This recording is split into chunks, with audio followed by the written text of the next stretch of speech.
Halo semuanya, perkenalkan nama saya Dewi Sinta Samade dari kelas 5TI6.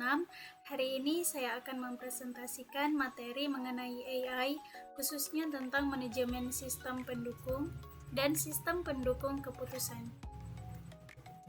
Manajemen sistem pendukung adalah tentang bagaimana elemen-elemen penting seperti data model antarmuka dan pengguna bekerja sama untuk mendukung proses pengambilan keputusan yang efisien dan efektif. Di sini ada data. Data adalah informasi mentah dan fakta yang menjadi dasar analisis. Kedua ada model. Model adalah representasi matematis atau logis dari situasi di dunia nyata. Kemudian antarmuka adalah cara pengguna berinteraksi dengan sistem. Selanjutnya ada pengguna. Pengguna adalah individu yang memanfaatkan sistem ini untuk membantu keputusan. Slide yang selanjutnya ada proses pengambilan keputusan. Pengambilan keputusan dipengaruhi oleh berbagai faktor seperti ketersediaan informasi, kuantitas, dan kualitas data yang ada. Kemudian batasan waktu yang tersedia untuk membuat keputusan. Selanjutnya, keahlian, tingkat pengetahuan dan pengalaman pembuat keputusan. Kemudian ada lingkungan, kondisi eksternal seperti pasar dan kompetitor. Lalu ada resiko, tingkat ketidakpastian, dan potensi kerugian. Selanjutnya ada tujuan, keselarasan keputusan dengan sasaran organisasi. Kita masuk ke slide selanjutnya. 3 fase proses pengambilan keputusan. Proses pengambilan keputusan memiliki 3 fase utama yang saling terkait dan seringkali bersifat iteratif. Yang pertama, fase intelijen. Ini adalah fase pertama di mana kita mengidentifikasi masalah atau peluang.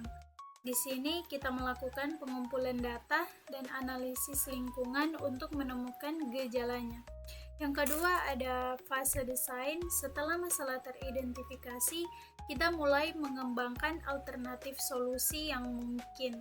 Fase ini melibatkan pemodelan, validasi, dan analisis kelayakan dari setiap alternatif. Yang ketiga ada fase pilihan. Fase terakhir adalah memilih satu alternatif terbaik dari semua yang sudah kita rancang. Ini mencakup evaluasi, perbandingan, dan komitmen terhadap suatu tindakan.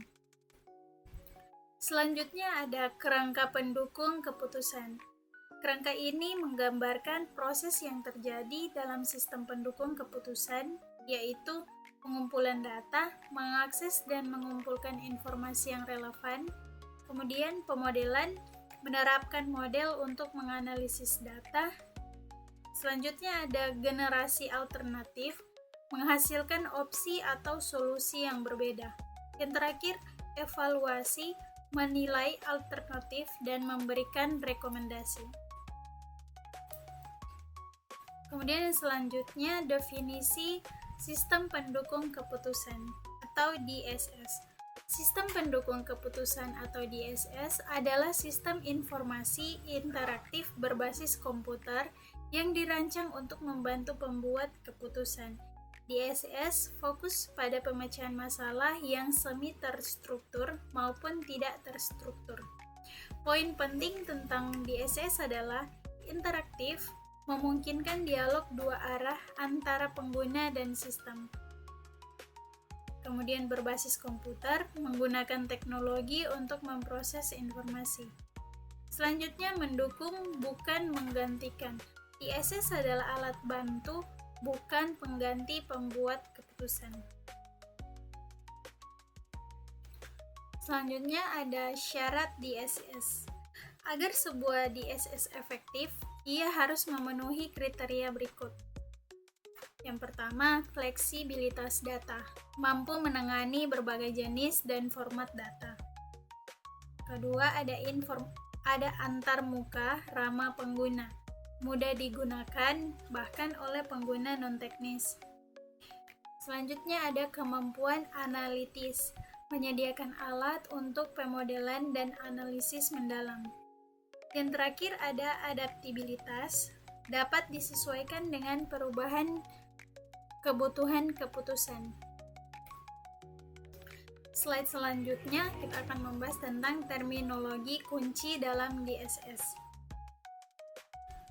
Ada beberapa istilah kunci yang penting untuk dipahami dalam DSS.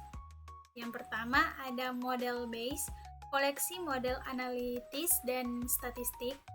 Yang kedua ada user interface management system, sistem yang mengelola interaksi pengguna. Selanjutnya database management system, sistem yang mengelola penyimpanan dan akses data. Yang terakhir ada knowledge base, informasi berbasis pengetahuan untuk sistem lebih cerdas. Slide selanjutnya, fitur utama dan kemampuan DSS.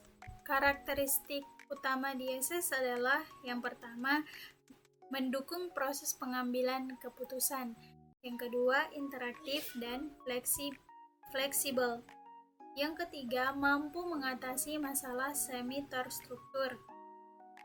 Kemudian selanjutnya meningkatkan efisiensi dan efektivitas keputusan. Sementara itu, kemampuan mencakup analisis what if, selanjutnya analisis sensitivitas, kemudian pencarian tujuan atau goal seeking, dan yang terakhir penyaringan dan peringkasan data. Kita masuk dalam manfaat penggunaan DSS. DSS menawarkan berbagai manfaat signifikan. Yang pertama, peningkatan efisiensi, mempercepat proses pengambilan keputusan. Yang kedua, kualitas keputusan lebih baik, mendukung keputusan yang lebih informatif dan terukur. Kemudian yang ketiga, penghematan biaya, mengurangi resiko kesalahan dan sumber daya yang terbuang.